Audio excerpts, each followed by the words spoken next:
When I was very young, my biological mother passed away. I was so little that I don't have any memories of her, no moments to look back on, no stories of my own to tell. It's strange to think about having a mother, but not remembering her at all, like a missing piece of my life that I never got to know. After some time, my dad met a woman named Ginny who later became my stepmother. I consider myself incredibly lucky because Ginny wasn't just a stepmother in name. She truly welcomed me into her life with open arms. From the moment she became part of our family, she treated me like I was her own daughter. She didn't make me feel like an outsider or remind me that I wasn't her biological child. Instead, she loved and cared for me just as much as if I had been born to her. Ginny had 2 children from her previous marriage, Nick and Tanya. They were both older than me, and unlike me, they weren't happy about their mother getting remarried. While I was just a kid trying to fit into this new family, they were dealing with their own struggles, especially since their biological father was absent from their lives. He didn't seem to care about them, and I think that hurt them deeply. Instead of expressing their pain in a healthy way, they often took out their anger and frustration on the rest of us. Growing up in that household wasn't always easy. There were a lot of fights and a lot of tension. Nick and Tanya resented the situation, and unfortunately, I became the easiest target for their frustrations. They would bully me in ways that seemed small to an outsider but felt terrifying to me as a child. One of the things they used to do was lock me in the bathroom and turn off the lights from the outside. I was so little and scared of the dark, and they knew it. I remember screaming, pounding on the door, begging to be let out while they laughed on the other side. They would also take my things just to upset me. Sometimes they'd hide them, and other times they would break my dolls right in front of me, watching my reaction with satisfaction. To them, it might have been just a way to release their own hurt, but to me, it was heartbreaking. Despite everything, I held on to the love that Ginny gave me. She was my safe space in a house that didn't always feel welcoming. Looking back, I can understand why Nick and Tanya acted the way they did, but as a child, all I knew was that my step-siblings saw me as someone they could hurt. And that made growing up with them incredibly difficult. Please don't judge me for this, but I've always been scared of dogs. It's not that I don't like them. I actually think they're adorable, and I respect them like any other living creature. But deep down, there's this fear I can't shake. And it all goes back to a traumatic experience I had when I was really young. I don't want to talk more about it, but that incident left a lasting impact on me.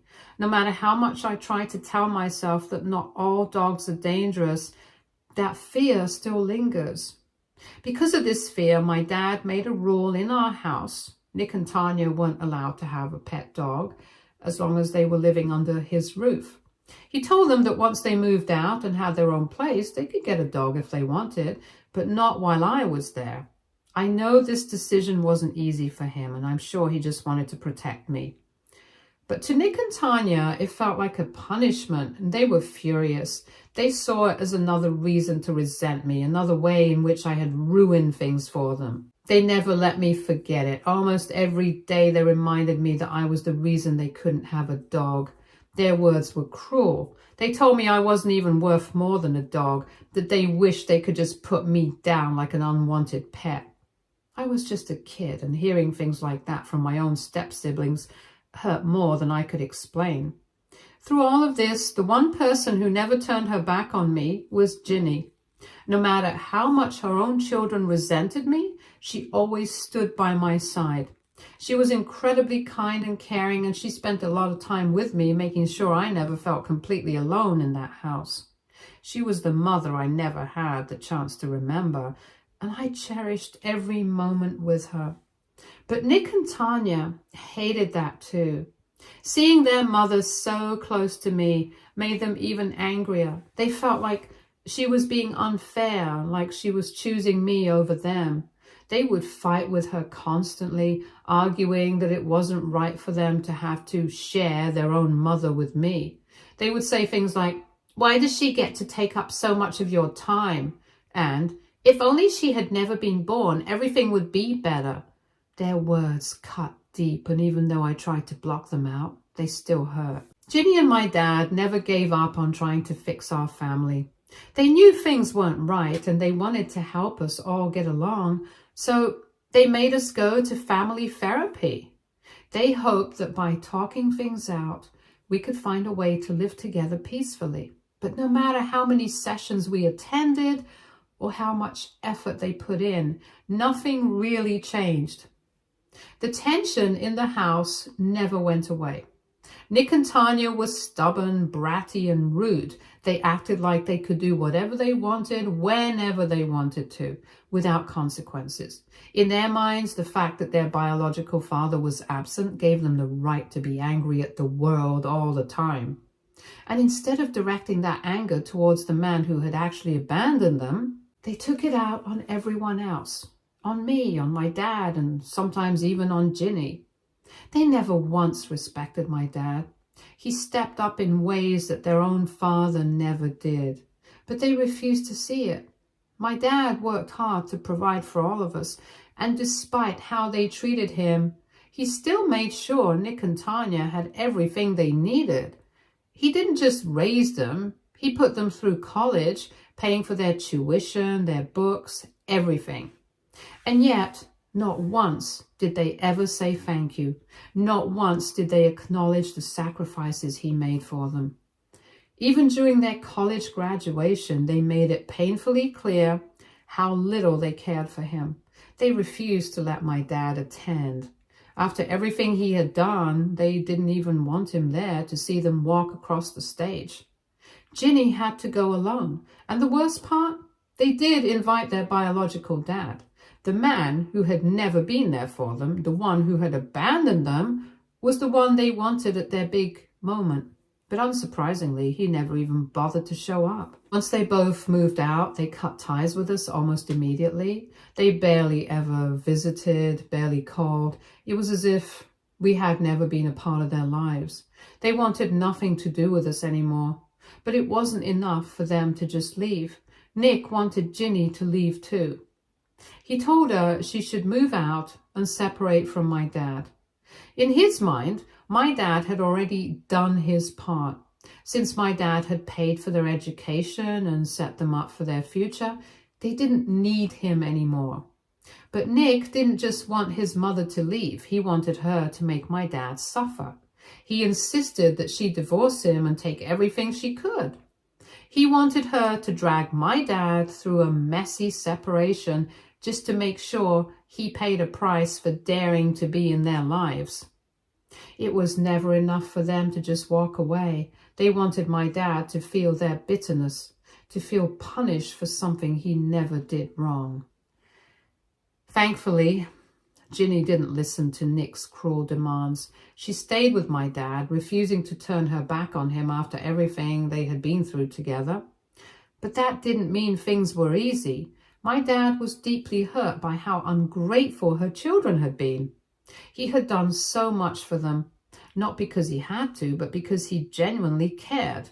And yet in the end, they treated him like he was nothing more than a walking wallet. It was painful for him to realize that they had never truly seen him as family. After everything, my dad made a decision. He wasn't going to chase after them anymore. If they saw him as nothing more than a source of money, then he didn't want to be part of their lives. He had spent years trying to build a relationship with them, giving them love, support, and financial stability, only to be repaid with disrespect and entitlement. It was clear that no matter what he did, they would never appreciate him, so he chose to let go. This, of course, made my step-siblings hate me even more. To them, it was my fault that their mother stayed with my dad. My fault that he had cut them off. My fault that they no longer had a man they could manipulate for money. For years, they completely ignored me, as if I didn't even exist, but even worse, they also shut Ginny out of their lives. For a mother, there is nothing more heartbreaking than being rejected by your own children. Ginny loved them deeply. no matter how they treated her, and she still wanted to be part of their lives, but they refused to have anything to do with her. When Tanya got married, she made the cruelest decision of all. She didn't invite her own mother to the wedding. No matter how much Ginny begged, no matter how much she tried to reach out, Tanya wouldn't budge. She didn't want her there. It was honestly heartbreaking to watch. Ginny had spent her whole life loving and caring for her children, and in the end, they abandoned her just because she didn't give in to their selfish demands. I could see how much it hurt her, how much it broke her heart, but there was nothing I could do to fix it. Through it all, my dad and I stood by Ginny. We supported her, comforted her, and reminded her that she wasn't alone. Even if her biological children had turned their backs on her, we never would. She had been there for me when I needed a mother, and now it was my turn to be there for her. Then last year, something unexpected happened. Nick reached out to Ginny. After years of cutting her off, he suddenly wanted to talk to her again. But it wasn't because he had a change of heart or because he felt guilty for the way he had treated her. No, it was because he needed something. Nick and his wife had just had a baby, and he told Ginny that not only did he want her to meet her grandson, but he also needed her to step up as a grandmother. He wanted her to babysit his child so that he and his wife wouldn't have to spend money on a nanny. Raising a child was expensive, and instead of paying for professional childcare, he decided that his mother should do it for free. Anyone with common sense could see what was happening. Nick didn't reach out because he missed his mother or wanted to make amends. He reached out because he saw her as a convenient, unpaid babysitter. But Ginny, after years of missing her children and longing to be part of their lives again, was too desperate to reconnect, to see the truth. She readily agreed, eager for the chance to be involved in her grandson's life. So every single day, Ginny would drive to Nick's house and spend hours taking care of the baby. She wasn't paid for it, and she never asked to be. She just wanted to be there for her son and grandson, hoping that this would finally be her chance to mend their broken relationship. But Nick and his wife didn't treat her with gratitude or appreciation. If Ginny didn't do things exactly the way they wanted, if she made even the smallest mistake, they would yell at her. They treated her like an employee rather than a mother or grandmother. My dad and I could see what was happening. We told Ginny over and over again that she was being taken advantage of. We reminded her that Nick had ignored her for years, that he had cut her out of his life without a second thought, and now he was only back because he needed free childcare. But no matter how much we warned her, she wouldn't listen. She wanted so badly to believe that her son finally cared about her again, and that hope blinded her to the reality of the situation. During this time, I was in college and no longer living at home, which naturally created some distance between me and Ginny. But it wasn't just physical distance. Something was changing between us. She no longer called me the way she used to, and when I did come home for the holidays, it felt like she was barely there. Most of the time, she was either staying over at Nick's place or Tanya's, helping them with their children or spending time with them at family gatherings. But those gatherings never included me or my dad. It was as if we had been quietly pushed out of the picture. While she was reconnecting with her biological children, my dad and I were being left behind. It hurt. For years, Ginny had been my safe place. The one person who always stood by me when Nick and Tanya made me feel unwanted. Now it felt like she was choosing them over us. My dad noticed it too, and whenever he confronted her about it, she would get defensive. She told him that the last time she had supported us, she had almost lost both her children. Now that she finally had them back in her life, she didn't want to risk losing them again. It was painful to hear that. It was as if she had made a choice.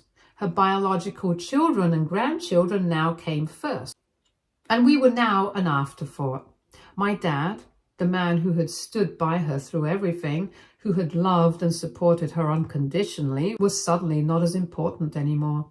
As for me, the girl she once called her daughter, the one she had protected and comforted all those years ago, I was now on the outside looking in. It felt like a betrayal. I had always believed that no matter what happened, Ginny and I would always be family. But now, it seemed like her priorities had shifted. She was willing to do anything to keep her biological children happy, even if it meant shutting us out. And that realization hurt more than I could ever put into words. Ginny didn't even bother attending my college graduation, even after I personally invited her. I tried not to take it too hard, telling myself that maybe she was busy or had other things going on. But deep down, it hurt. It felt like another sign that our bond was slipping away. Thankfully, my dad was there for me. He cheered me on, taking pictures, made sure I felt special on my big day. His presence meant everything to me. But I couldn't shake the sadness that came with knowing Ginny had chosen not to be there. After graduation, I got a job in a new city, which meant I had to move. My dad was incredibly supportive. He helped me pack, travel, and settle into my new apartment. But Ginny? She never even called. Not once did she check in to see how I was doing, ask if I needed anything, or even wish me luck on this new chapter of my life. It was as if I no longer existed in her world. I didn't want to believe that she had completely shut me out, so I kept trying. I called her, sent her messages, tried to stay in touch because despite everything, I still cared. I wanted to be there for her, just like she had once been there for me. But no matter how much I reached out, it felt one-sided. What finally broke me, what made me realize that our relationship was truly over, was her birthday. She had a celebration, but she didn't invite me or my dad. It was just her and her biological children. She posted pictures all over social media, smiling with Nick and Tanya, and writing about how proud she was of her children. I can't even begin to describe how much that hurt. It wasn't just the fact she left us out. It was that she made it so clear that in her eyes, we weren't her family anymore. I had spent so many years thinking of her as my mother, believing that we had a bond that went beyond blood. But at that moment, I realized that maybe I had been wrong all along. Maybe I had never truly been her daughter in the way that I had always hoped. After that, I decided to take a step back. I had spent so much time trying to hold on to a relationship with Ginny, but it was clear that she had already let go. There was no point in forcing something that only I seemed to care about. Ever since then, she has never wished me a happy birthday or even checked up on me.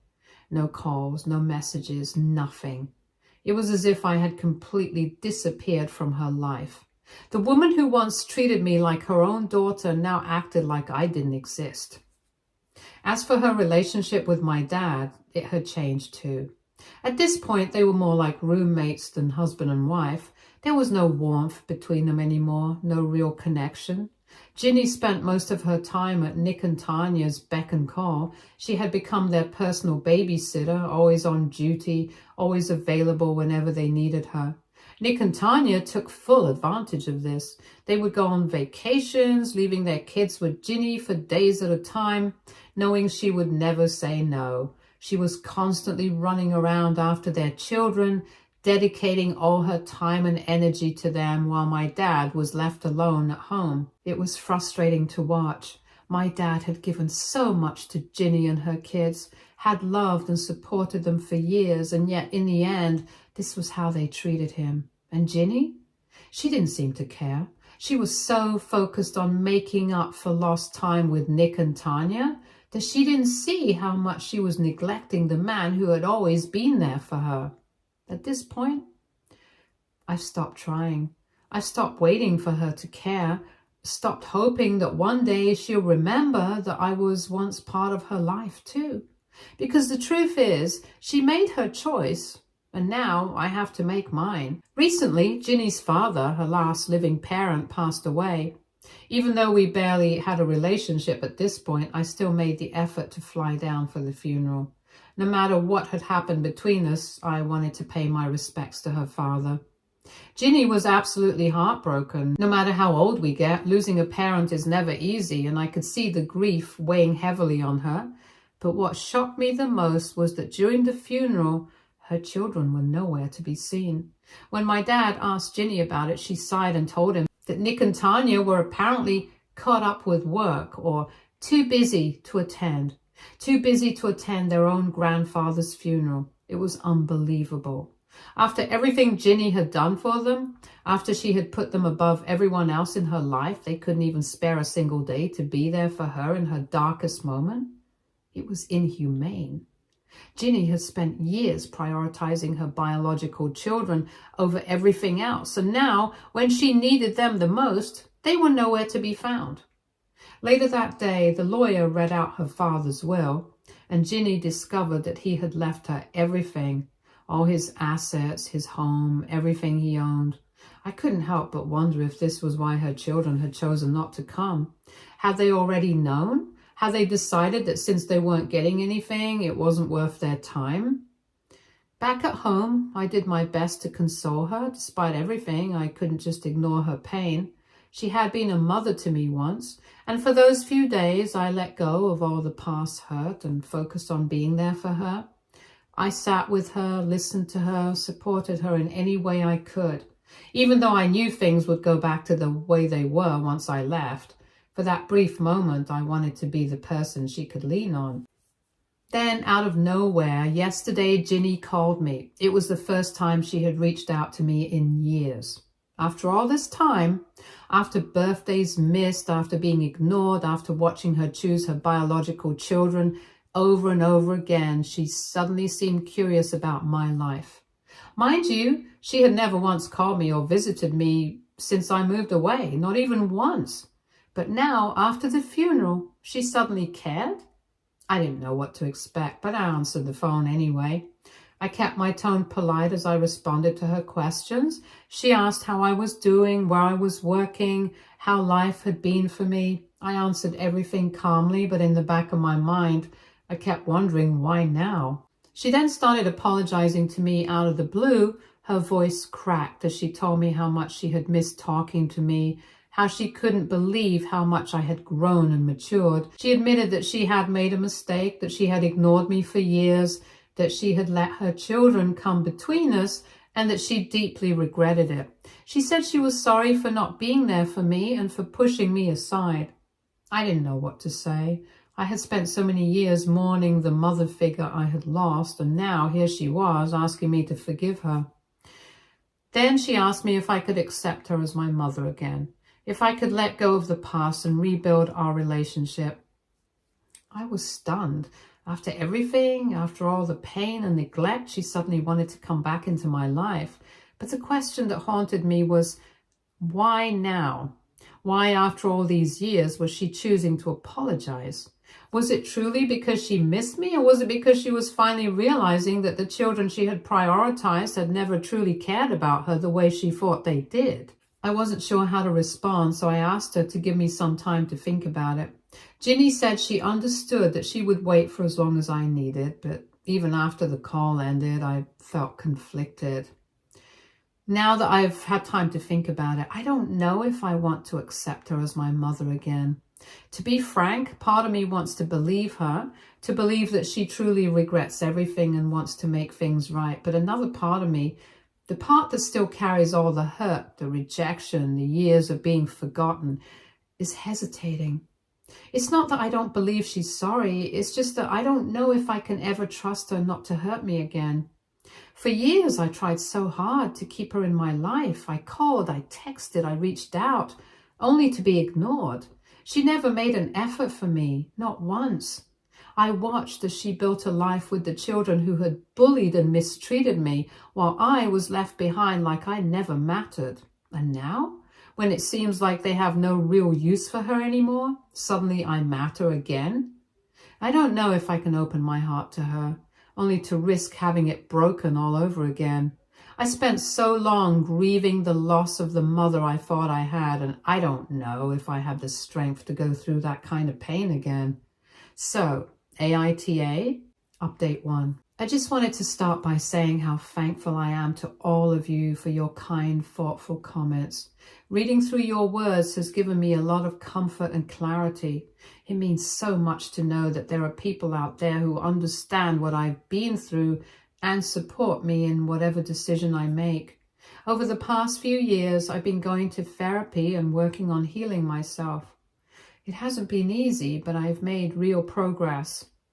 I've learned to set boundaries and to process my emotions and to understand that I am not responsible for the way others have treated me. That's also one of the biggest reasons why I'm so scared to open this door again. If I let Ginny back into my life, I know there's a chance that her two devil children, Nick and Tanya, will come back with her, and that terrifies me. I have worked so hard to move on from them and everything they put me through, the bullying, the cruelty, the way they made me feel like I was worthless. It took me years to unlearn all of that. I've built a life without them in it, and I don't know if I can handle their presence again. I don't know if I can go back to being the girl they tormented, the one who was always on the outside looking in. I finally started to feel free, and I don't want to risk losing that just because Ginny suddenly decided she wants me back in her life. Is she truly sorry? Or is she just looking for another safety net now that her children have abandoned her? These are the thoughts that keep running through my mind. I just don't know what to do. Update 2. Okay, last night I had a long conversation with my dad and I told him everything, how Ginny had called me out of the blue, how she apologized for everything, and how she asked me if I could forgive her and accept her as my mother again. My dad listened quietly. When I finally finished talking, he let out a deep sigh and told me the truth. The real reason Ginny was suddenly feeling so nostalgic and missing me wasn't just guilt or regret. It wasn't because she had finally come to her senses about how she had treated me. It was because of money. After Ginny inherited everything from her father, Nick and Tanya found out, and unsurprisingly, they immediately started demanding their share. Apparently, they've been pressuring her non-stop, guilt-tripping her, manipulating her, and even outright demanding that she hand over a portion of the inheritance to them.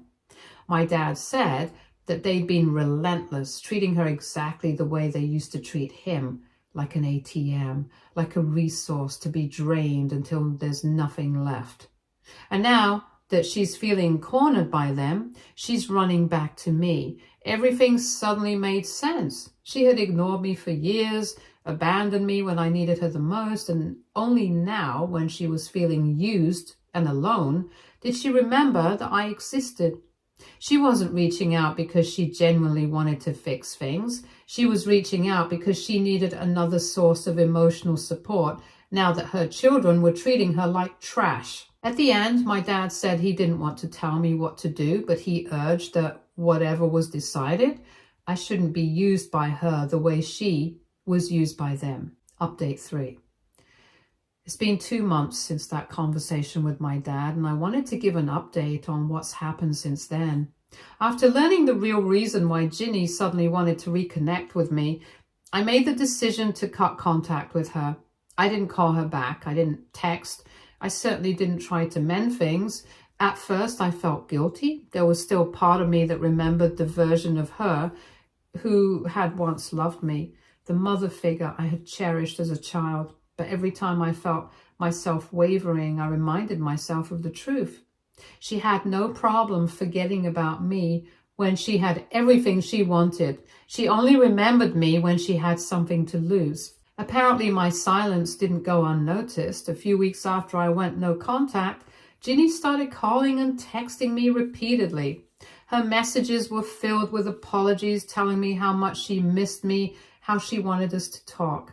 Then, as expected, her children escalated things. Nick and Tanya, who had been hounding Ginny for money, found out that she had been trying to reach out to me. From what my dad told me, they lost it. They accused her of trying to leave them behind, of wanting to replace them with me, and even threatened to cut her off completely if she didn't prioritize them. Mind you, these were the same children who ignored her when their grandfather passed, the same ones who only cared about her as long as she was useful to them. And the worst part? Ginny gave in. Just like before, she chose them. After weeks of chasing after me, once her children started putting pressure on her, she stopped calling. No more texts, no more voicemails, nothing. She completely backed off. It was like the past 2 months had never even happened. I was only an option for her when she had no one else. The second she thought she had a chance with Nick and Tanya again, I became invisible to her all over again. And you know what? I'm okay with that. For the first time in my life, I see things clearly. Ginny was never truly my mother. She may have stepped into that role for a time, but when it came down to it, I was never a priority for her. I was just a backup plan. I don't regret my decision. I don't miss the anxiety of wondering whether I mattered to her. And after everything, I finally understand that losing Ginny isn't my loss. It's hers. Stay tuned for more stories from our girl relationships.